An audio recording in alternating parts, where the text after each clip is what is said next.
헬레나는 1926년 4월 30일 착복식을 하였다. 헬레나는 착복식 때 새로운 생명의 시작을 기념하기 위해 새 수도명을 얻었다. 헬레나 코발스카에서 마리아 파우스티나 수녀 혹은 간단히 파우스티나 수녀로 불리게 되었다. 파우스티나는 행복 또는 축복된 사람이라는 뜻이다.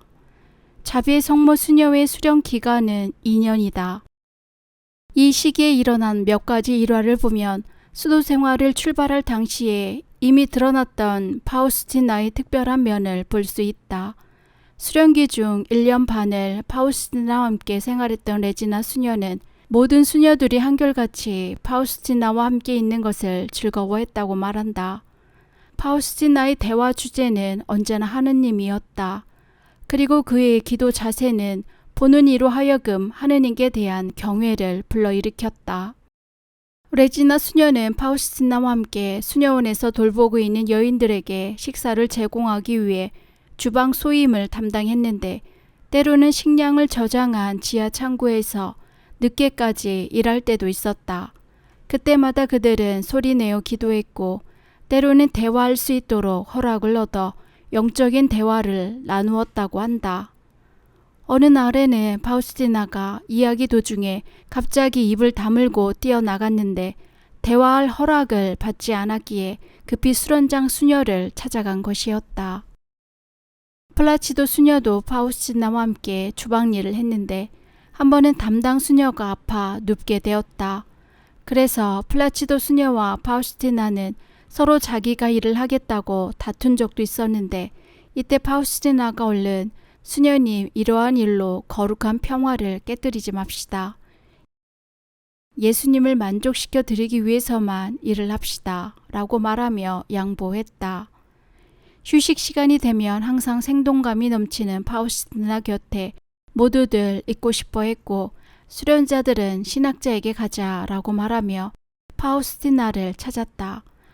파우스티나는 믿음과 소망과 사랑에 대해서 그리고 연옥 영혼에 관한 이야기를 자주 들려주면서 그들을 위해 기도하자고 말했다. 파우스티나는 야외에서 갖는 휴식 시간을 매우 즐거워했다. 그럴 때면 자연의 아름다움에 감동되어 손을 하늘로 들어 올리며 오 무한히 선하신 하느님, 주님께서 만드신 이 작품들이 너무나 신비스럽습니다 하고 외쳤다. 파우스티나는 수련 기간 동안 주로 주방 일을 했는데 솥이 너무 커서 마음대로 다룰 수가 없었다. 가장 큰 어려움은 솥에서 물을 퍼내는 일이었다. 물을 퍼내려다가 쏟는 일이 많았다. 그래서 파우스티나가 수련장 수녀에게 이 사실을 고백하니 일을 하다 보면 나아질 것이라고 말하였다. 그러나 건강이 나날이 악화되어 가던 파우스티나는 어느 날 그 일을 일부러 피했다. 정오의 양심 성찰 때 파우스티나는 자신의 몸이 너무 약한 것을 주님께 불평했다. 그때 이러한 말씀이 들려왔다. 오늘부터는 쉽게 일을 해낼 수 있을 것이다. 내가 내게 힘을 불어 넣어주겠다. 하느님의 말씀을 믿고 그날 저녁 파우스티나는 가장 먼저 그 큰 솥으로 달려갔다. 그리고 솥을 쉽게 들어올려 한 방울의 물까지도 다 쏟아 부었다. 감자를 찐 후 김이 나가도록 솥뚜껑을 열자 그곳에는 아름다운 장미꽃 송이들이 가득 들어 있었다. 그토록 아름다운 꽃을 본 적이 없을 정도였다. 파우스티나는 그런 환시에 놀라 그 뜻을 알아들으려 애썼는데 그때 주님의 말씀이 들려왔다. 나는 너희 힘든 일을 가장 아름다운 화관으로 만들어 그 향기가 내 옥좌에까지 이르게 하리라. 그때부터 파우스티나는 자신이 당번을 맡은 주간만이 아니라 다른 수녀가 당번을 맡고 있을 때도 감자솥에서 물을 퍼내는 일을 즐겨 하였다. 파우스티나는 이 일뿐만 아니라 다른 힘든 일에서까지 열심히 다른 사람을 도우려고 하였다. 수련기가 끝나갈 무렵 파우스티나에게 암흑의 밤인 영혼의 시련이 닥쳐왔다. 그 시련은 6달 동안 계속되었다. 이때는 기도를 해도 기쁨이나 위로를 얻을 수가 없었고 묵상은 몸이 건조하여 두려움만 쌓였다. 자신을 아무리 깊이 들여다보아도 비참함밖에 느낄 수 없었다. 하느님 대전에서는 고개조차 들 수 없는 상태였다. 다만 부단히 하느님의 발 아래 꿇어 자비를 간청할 따름이었다. 그러한 내적 고통은 외부의 문제에까지 연루되기 시작했다. 그 문제들은 말로 다 설명할 수 없었고 사태가 점점 더 악화되어가 도저히 극복하기 어려웠으며 어떻게 살아가야 할지조차 알 수 없었다. 여러 성인들에게 9일 기도를 바쳤지만 어려움은 더욱 심해져 갔다. 그러던 중 성녀 소아 데레사에게 기도해야겠다는 생각이 들었다. 소아 데레사에게 9일 기도를 시작한 지 닷새째 되던 날, 그녀의 꿈에 데레사 성녀가 나타나 파우스티나를 위로하며 이 문제에 대해서 더 이상 근심하지 말고 하느님을 더욱 신뢰하세요. 나도 심한 고통을 겪었습니다. 라고 말했다. 파우스티나는 그 말이 믿어지지 않아 제가 보기에는 전혀 고통을 느껴본 분 같지가 않은데요. 라고 말하자 성녀는 자신도 심한 고통을 체험했노라고 말하면서 수녀님, 사흘이 지나면 모든 어려움이 사라지고 행복을 느낄 거예요. 하고 말하는 것이었다. 그러나 파우스티나가 이 말을 믿으려 하지 않자 그때 비로소 자신이 데레사 성녀임을 밝혔다. 파우스티나는 이 꿈의 끝부분에 대해 일기에 이렇게 썼다. 그 순간 나는 마음에 큰 기쁨을 느끼며 당신이 성녀시냐고 물었다. 그녀는 맞아요. 나는 성녀예요. 사흘 안에 이 문제가 해결될 것이니 이를 믿으세요. 라고 대답했다. 사랑하는 데레사 성녀여, 저도 천국에 갈 수 있을까요? 하고 물으니 그럼요. 수녀님은 천국에 가게 될 것입니다. 라고 대답했다. 그리고 저도 성인이 될 수 있습니까? 하고 묻자 수녀님은 성인이 될 것입니다. 사흘이 지나자 모든 것이 데레사 성녀의 말대로 되어졌다. 1928년 4월 30일 파우스티나는 동료 수련자들과 함께 첫 서원을 했다. 영혼의 암흑은 6달 동안이나 더 계속되었다. 도움을 받을 영적 지도자도 없었고 고해 신부에게도 아무런 도움을 얻지 못해 더욱 괴로웠다. 고해 신부들은 하느님으로부터 받은 위로보다 현재의 상태가 하느님께는 더욱 기쁨이 된다는 말로 위로하려고 하였다. 그러나 그들은 이러한 상태가 거룩한 영혼들이 하느님께로 가는 여정에서 체험하는 영적 생활이 한 단계로서의 암흑의 밤이라는 사실을 파우스티나로 하여금 깨닫게 하지는 못했다. 1928년 10월 31일 파우스티나는 바르샤바의 수녀원으로 가게 되었다. 그곳은 그녀가 지원자로 있으면서 처음으로 주방 일을 했던 곳이다. 그러나 파우스티나의 건강은 장상들의 보살핌과 치료에도 불구하고 더 나아지지 않았다. 한 달이 넘도록 입원해 있으면서 다른 동료 수녀들에게 많은 불편을 주고 있다는 생각이 들었다. 피난처라고는 예수님의 순환을 묵상하는 길밖에 없었다. 수녀원 내에서는 파우스티나가 꾀병을 앓고 있다는 소문이 나돌았다. 그 소문은 파우스티나의 귀에까지 들려왔다. 한동안 그것은 끊이지 않고 계속되면서 파우스티나를 괴롭혔다. 파우스티나는 자신이 다른 사람들에게 짐이 될 뿐이라고 예수님께 불평하였다. 그때 예수님께서는 이렇게 말씀하셨다. 너는 너 자신을 위해 사는 것이 아니라 다른 이들을 위해 살고 있는 것이다. 다른 영혼들이 내 고통을 통해 도움을 받는다. 내가 받는 그 고통으로 인하여 그들에게 내 뜻을 받아들일 빛과 힘이 주어진다. 어느 원로 수녀는 파우스티나가 예수님과 대화를 나눈다는 말을 듣고 하느님께서는 성인들과는 그런 관계를 맺으시지만 죄인들과는 그렇지 않으시다며 그것은 분명히 환상일 것이라고 퉁명스럽게 말했다. 파우스티나는 자신이 아무것도 아는 것이 없는 무지한 사람이라는 생각이 들었다. 이러한 의혹이 더욱 심해져 고해 신부와 장상들에게 빛과 조언을 구했지만 아무런 만족도 얻을 수 없었다. 그러나 한 장상만은 파우스티나의 영혼 상태와 하느님께서 그를 위해 마련한 길을 이해하는 것 같았다. 그러한 위로도 오래가지는 않았다. 그 장상은 파우스티나로부터 보다 솔직한 고백을 듣더니 과연 이러한 은총이 있을 법한 일인가 하고 이상하게 여기고 더 이상 도울 방법이 없다며 파우스티나에게 이렇게 말했다. 하느님께서 당신 피조물들과 이러한 식으로 대화한다는 것은 있을 수 없는 일입니다. 일종의 환상이 아니겠어요? 사제를 찾아가 조언을 구하는 것이 좋겠습니다. 그러나 사제들도 그것을 이해하지 못했고 그 문제는 장상들과 의논하는 것이 좋겠습니다. 라고 대답할 뿐이었다. 그래서 장상들에게서 사제로, 사제에게서 장상에게로 찾아다녔으나 아무런 평화도 얻을 수 없었다. 주님의 은총은 파우스티나에게 오히려 고통의 원천이 되었다. 파우스티나는 자신의 영적 상태를 이해하지 못하는 장상과 다른 수녀들로 인해 많은 고통을 받았다. 실제로 오랜 기간 동안을 악령 들린 사람으로 취급받기도 했고 주위 사람들로부터 연민의 눈길을 받기도 했다. 또한 장상들은 다른 수녀들에게 파우스티나를 조심하라는 주의를 주기도 했다. 동료들조차도 자신을 악령 들린 자로 여기자 파우스티나는 비관적인 생각이 들었다. 그래서 하느님이 은총을 피하려고 해도 그것은 자기 능력 밖의 일이었다. 자기 의지와는 상관없이 갑자기 하느님 현존 안에 깊이 잠기며 하느님께 완전히 의존되기 때문이었다. 시에나의 카타리나, 잔다르크 등 대부분의 성인들의 삶이 자신이 태어난 나라와 깊은 연관을 맺고 있듯이 파우스티나의 영성 생활도 그와 마찬가지였다. 파우스티나는 예수님과 성모님으로부터 조국 폴란드를 위해 기도하라는 말씀을 많이 들었다. 한 번은 예수님께서 폴란드의 가장 아름다운 도시를 소돔과 고모라처럼 벌하시겠다고 말씀하셨다.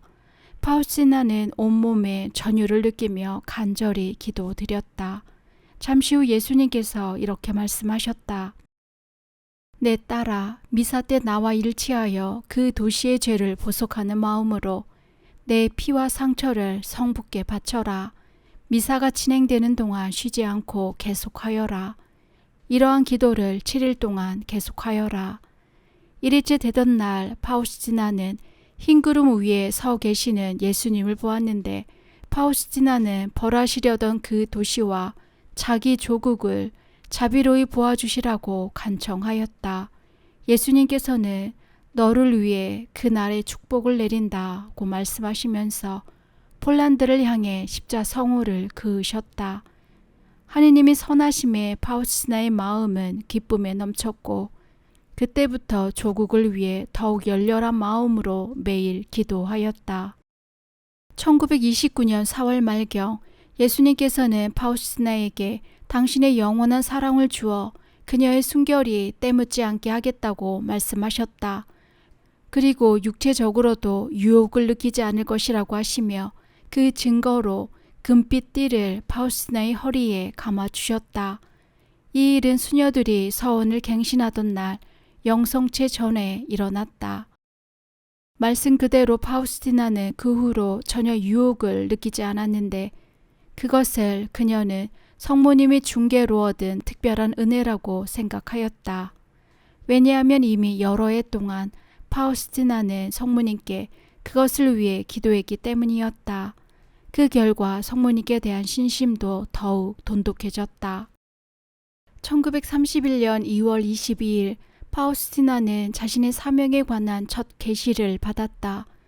그것은 하느님의 친구요, 비서요, 자비의 전달자로서의 사명이었다. 파우스티나는 그 사건을 다음과 같이 기술했다. 저녁에 내 침실에서 나는 흰옷을 입으신 주님을 보았다. 한 손은 가슴에 얹으시고 한 손은 축복을 하시려는 듯 들고 계셨다.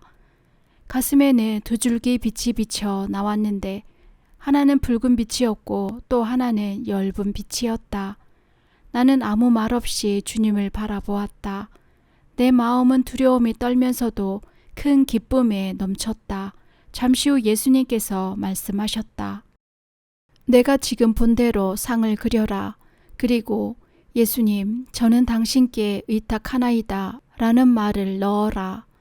나는 이 상이 먼저 내게 있는 성당에서 공경받기를 원하고 그리고 전 세계에서도 역시 공경받기를 원한다.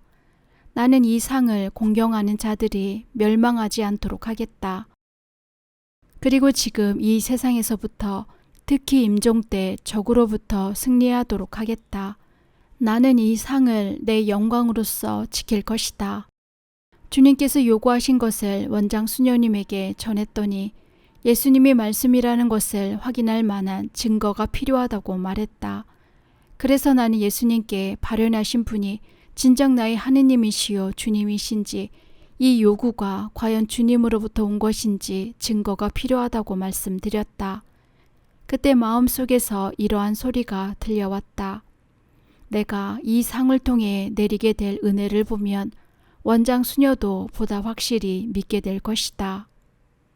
예수님께서 파우스티나에게 상을 그리라는 말씀이 있은 직후부터 수녀들은 드러내놓고 파우스티나를 히스테리 환자나 몽상가로 보기 시작했다. 그 소문은 금방 퍼져나갔다. 파우스티나를 동정하는 한 수녀가 심각하게 다가와 이렇게 말했다. 수녀님이 공상에 빠져 있다고들 말해요. 환상을 보고 있는 모양인데 정신을 차리세요. 파우스티나는 매일 이러한 말을 들어야 했다. 그러나 침묵을 지키기로 결심하고 그에 관해서는 어떠한 질문을 해와도 대답을 하지 않았다. 어떤 수녀들은 그러한 침묵에 화를 내기도 했다. 호기심이 많은 수녀들이 특히 더 그러했다. 그러나 사려 깊은 수녀들은 파우스티나가 저토록 심한 고통도 견뎌내는 것을 보면 하느님과 가까이 있는 것이 사실인가 봐 하고 말하기도 했다. 마치 두 집단의 심판관들 사이에 서 있는 것 같았다. 얼마 동안 수녀들의 비방이 잠잠해지고 고통스럽던 마음도 평온해졌다. 그러나 그것도 잠시뿐이었다. 심한 불신이 다시 일어났다. 수녀들은 과거의 의혹들을 사실로 받아들이고 규탄을 일삼았다. 더욱이 파우스티나가 하는 일마다 실수가 잦아 그로 인해 수녀들로부터 더욱 오해를 받았다. 파우스티나는 일기에 이렇게 기록했다. 이러한 일들로 인해 나는 하느님만이 아실 엄청난 고통을 당했다. 그럼에도 불구하고 나는 순수한 마음으로 모든 일에 최선을 다하려고 노력하였다. 하루는 어떤 원장 수녀가 히스테리칼한 공상가는 이 방에서 나가시오 라고 말했다. 그로 인해 심한 굴욕감을 느낀 파우스티나는 머릿속에 온갖 상념들로 가득 차서 견뎌내기가 무척 어려웠지만 모든 것을 감추고 아무 일도 없었던 것처럼 행동했다. 그러나 사탄은 그 기회를 최대한 이용하여 그녀로 하여금 좌절감에서 벗어나지 못하게 했다. 파우스티나는 자기 자신에게 물었다. 이것이 주님께 드린 충실과 성실에 대한 보답인가? 이렇게 오해를 받는데도 어떻게 성실할 수 있단 말인가? 파우스티나는 침실로 가서 십자가에 얼굴을 대고 예수님, 이제 더 이상 견디지 못하겠습니다 라고 외쳤다. 식은땀이 나면서 두려움이 밀려왔다. 이럴 때 기댈 수 있는 사람이라고는 아무도 없었다. 그때 마음속에 이런 말씀이 들렸다. 두려워하지 말아라. 내가 너와 함께 있다. 신비한 빛이 마음을 비추었고 슬픔 속에 자신을 버려두어서는 안 되겠다는 생각이 들었다. 새로운 힘이 솟아 어떤 고통도 감내하겠다는 용기를 가지고 파우스티나는 밖으로 나왔다. 한 수녀가 파우스티나에게 수녀님은 이번에 종신서원이 허락되지 않을 겁니다 하고 말했다. 그 말을 들은 파우스티나는 아무 대답도 하지 않았지만 마음속으로는 무척 고통스러웠다. 그러나 겉으로는 가능한 한 평온한 태도를 취하려고 애썼다. 그 성당에 들어갔을 때 예수님께서 말씀하셨다. 지금 이 시간에 장상들이 모여 서원할 사람들을 선정하고 있다. 수녀들 모두에게 서원할 은총이 주어지지는 않을 것이다. 그것은 그들의 잘못 때문이다. 그러나 내 딸아, 너는 그 은총을 받게 될 것이다. 몇 주일 후 파우스티나는 종신서원을 위한 수련에 들어갈 수 있다는 통보를 받고 매우 기뻤다. 1932년 12월 1일 수련이 시작되었다. 수련을 담당한 마가레트 수녀는 첫 담화를 기도로 시작하면서 이 수련의 의미를 설명했고 종신서원의 크나큰 은총에 대해 말했다. 그때 갑자기 파우스티나가 눈물을 쏟기 시작했다. 하느님의 은총과 주님께 대한 자신의 태만이 눈앞을 스쳤기 때문이었다. 담화가 끝난 후 파우스티나는 하느님의 자비를 구하려 성체대전에 나아갔다. 그때 주님께서 말씀하셨다. 내 딸아, 나무의 장가지들을 타오르는 불 속에 던져 태우듯이 너희 모든 비참함은 내 사랑의 불꽃 속에서 모두 타서 없어질 것이다. 내가 이렇게 겸손한 자세를 취함으로써 너와 많은 영혼들이 내 자비의 바다 위에 놓이게 되었다. 파우스티나는 초라한 제 마음을 주님께서 원하시는 대로 만드소서 하고 대답했다. 수련을 받는 동안 파우스티나는 다른 한 수녀와 함께 옷 보관실에서 일을 했다. 세탁실에서 넘어온 옷이나 천을 점검하고 수선하여 수녀들에게 나누어 주는 일을 했다. 함께 일하는 이 두 수녀의 성격은 너무나 달랐다. 파우스티나가 몸이 아파 누우면 그 수녀는 게으름뱅이라고 말을 하기도 하고 알력이 생기는 경우가 많았는데 그곳에서 일을 하는 동안 이 두 수녀에게는 덕을 실천할 수 있는 기회들이 많이 주어졌다. 예수님께서 파우스티나로 하여금 희생제물, 특히 죄인들을 위한 희생제물이 되게 하시려는 것도 이때였다. 파우스티나가 다음과 같이 기도했다. 오 예수님, 주님은 제 생명의 생명이십니다. 제가 주님의 영광만을 바라고 사람들이 주님의 선하심을 깨닫는 것 외에 아무것도 바라지 않는다는 것을 알고 계십니다. 예수님, 사람들이 왜 주님을 멀리하는지 이해할 수가 없습니다. 주님, 제가 제 마음을 부수어 드려서라도 주님을 사랑하지 않는 사람들을 대신하여 제 마음 하나하나를 바쳐드리고 싶습니다. 예수님, 예수님께 대한 제 사랑을 증거하기 위해 제 피의 마지막 한 방울까지도 바치고 싶습니다. 이웃이 받는 고통을 나누어 가지고 싶고 제 고통은 이웃은 물론 주님께도 숨기고 싶습니다. 고통은 큰 은총이며 이 고통을 통해서 영혼은 주님을 닮게 됩니다. 사랑은 고통을 통해 더욱 빛을 발하고 고통이 심하면 심할수록 사랑은 더욱 순수해집니다. 파우스티나는 환시 중에 희생이 영혼이 된다는 것이 무엇을 뜻하는지 알게 되었다. 예수님께서는 그때 파우스티나가 희생이 영혼이 되는 것에 동의하지 않는다 하더라도 그녀는 구원될 것이며 당신의 은총도 줄이지 않으실 것이며 지금과 똑같은 친밀한 관계를 계속 유지하시겠다는 뜻을 알려주셨다. 파우스티나는 즉시 그 모든 신비가 오직 자신의 자유로운 동의에 달려있음을 분명히 알게 되었다. 파우스티나는 일기에 이렇게 기록하였다. 내 마음과 내 의지를 다해 희생할 것에 동의하자 갑자기 내 영혼은 하느님의 현존으로 휩싸였다. 글로는 표현할 수 없을 만큼 나는 행복했다. 하느님께서 나를 기꺼이 받아들여 주셨음을 느끼며 내 영혼은 하느님께 깊이 빠져들어갔다. 하느님과 깊이 일치되어 있고 하느님으로부터 사랑받고 있었다. 주님과 나 사이에 신비스러운 일이 일어났는데 이러한 주님을 본 나는 그 사랑 때문에 죽을 것만 같았다. 주님께서도 내게 이렇게 말씀하셨다. 너는 내 마음의 기쁨이다. 오늘부터 너의 모든 행동은 아무리 작은 일이라도 내 눈에 기쁨이 될 것이다. 그 순간 나의 모든 것이 봉헌된 것 같았다. 이것은 느낌이 아니라 분명한 현실이다. 이 위대한 신비는 하느님과 나 사이에서 일어났다. 어느 날 파우스티나가 예수님의 순환을 묵상하고 있는데 예수님께서는 아기의 모습으로 나타나시어 마음을 기쁨으로 채워주셨다.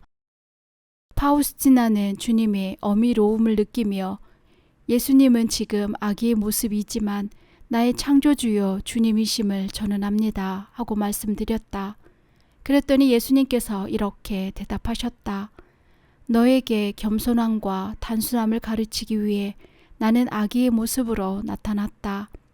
성탄절이 지나고 사순절이 돌아오자 파우스티나는 영원한 약혼식 날 예수님께 드릴 화환을 만들기 위해 모든 고통을 모으기 시작했다. 무엇보다 어떠한 고통을 당하더라도 주님을 위해 침묵을 지키려고 했었다. 어느 날 예수님께서 말씀하셨다. 내 영혼들을 위해 타오르는 내 성심의 사랑의 불길을 보다 깊이 알기를 바란다. 내 순환을 묵상할 때 너는 그것을 이해하게 될 것이다. 죄인들을 위해 내 자비를 청하여라. 나는 그들이 구원되기를 바란다. 내가 죄인들을 대신하여 죄를 뉘우치는 마음과 믿음으로 이 기도를 할 때 나는 그들에게 회개의 은총을 베풀 것이다. 주님께서는 파우스티나를 사순절의 특징인 회개와 고통과 기도의 정신으로 완전히 채우기 위해 채찍질 당하는 모습을 환시로 보여주셨고 당신이 겪으신 고통의 위대함을 깨닫게 해주셨다. 이 일은 제 수요일 전날인 화요일 성시간 동안에 일어났다. 파우스티나는 일상 안에서 받게 되는 고통 외에도 예수님과 구의 신부의 허락을 얻어 수녀원 기숙사에 있는 여성들의 고통까지 자신의 고통으로 받아들였다. 한 번은 한 처녀가 자살의 유혹으로 심하게 고통을 겪고 있었는데 그 고통을 대신 겪었다. 그 고통은 일주일이나 계속되었다. 예수님께서 파우스티나의 기도를 들어주시고 그 고통과 유혹을 멈추게 해주셨다. 파우스티나는 그 고통은 참으로 어려운 것이었음을 인정했다. 3월 어느 날 여동생 반다가 찾아왔는데 그 동생은 심한 우울증에 빠져 있었다. 파우스티나는 2주일간 동생을 돌볼 수 있도록 장상이 허락을 받았다. 자신의 동생을 위해 그처럼 열렬히 하느님께 기도하고 희생을 바친 사람은 없을 것이다. 파우스티나는 그 일은 참으로 기적이었다고 생각되며 하느님께 드린 중재 기도의 힘이 얼마나 큰지 알 수 있었다고 기록하였다. 사순절 동안 파우스티나는 주 예수님께서 겪으신 순환을 자신의 몸과 마음으로 체험하였다. 그러나 그러한 고통의 흔적이 외부로는 나타나지 않았다. 다만 구의 신부만이 알고 있었다. 부활 미사 때는 예수님께서 광채 속에 다가와 말씀하셨다. 너는 내 순환의 큰 몫을 담당하였다. 그러므로 너에게 나의 기쁨과 영광을 나누어 주겠다. 1933년 4월 17일 서원할 3명의 수녀가 크라쿠프로 떠날 채비를 갖추었다. 라기에브니키 성 요셉의 집에서 피정을 하기 위해서이다. 수녀들은 수련 생활을 처음 시작했던 크라쿠프로 돌아온 것이 무척 기뻤다. 피정은 1933년 4월 21일에 시작되었다. 그날 밤에 예수님께서는 파우스티나에게 모든 일은 하느님의 손안에 있고 안드레아 신부를 통해 모든 것을 이해할 수 있도록 도울 것이니 어떤 일에도 놀라거나 휩쓸리지 말고 마음의 평화를 가지라고 말씀하셨다. 수련장은 파우스티나와 짧은 대화를 나누는 가운데 파우스티나가 이미 영적 생활의 평온을 누리면서 바른 길을 걷고 있다는 확신을 갖게 되었다. 파우스티나는 하느님의 크신 호의에 감사드렸다. 장상에게는 처음으로 수련장 요셉 수녀로부터 하느님과의 관계에 의욕을 품지 말라고 권고를 들었기 때문이다. 피정 넷째 날이 되자 파우스티나는 구의 신부를 만나 자신도 놀라울 만큼 평안한 마음으로 모든 것을 자세히 이야기할 수 있었다. 그리고 안드레아 신부에게 이제 이런 내적 영감과 자비심의 성화를 그려야 한다는 의무감에서 벗어나게 해달라고 부탁했다. 그러자 신부님은 이렇게 말했다. 수녀님, 나는 그 어떤 것도 방면시켜 줄 수가 없습니다. 이러한 내적 영감에서 벗어나려는 것은 옳은 일이 아닙니다. 수녀님이 겪은 일에 대해서 구의 신부에게 절대적으로, 다시 말하지만 절대적으로 모두 말씀드려야 합니다. 그렇게 하지 않으면 하느님께 받은 은총이 어떠한 것일지라도 자칫하면 그릇된 길로 나가게 될 것입니다. 얼마 동안은 나에게 고백하러 오겠지만 수녀님은 지속적인 고해신부, 말하자면 영적 지도자를 가져야 할 것입니다. 파우스티나는 현재 겪는 일이 환상이 아닌 하느님의 활동이라는 안드레아 신부의 말에 힘입어 모든 일에서 하느님께 충실하기로 결심하였다.